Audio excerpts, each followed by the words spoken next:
सध्या मी उभा आहे स्वारगेट बस स्टँड येथे।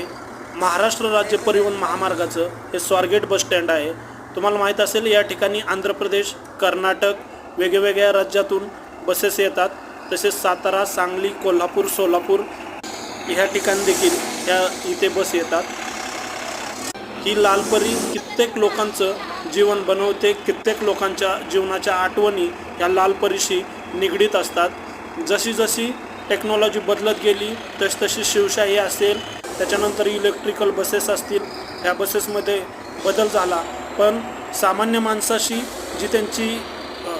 माणसाशी निगडीत नाळ जी आहे ती आजही तशीच आहे। ग्रामीण भाग असो किंवा शहरी भाग असो, प्रवास म्हटलं की एकदम सुरक्षित वाटणारं ठिकाण म्हणजे MSRTCचं बस स्टँड। तुम्हाला काय वाटतं? कमेंट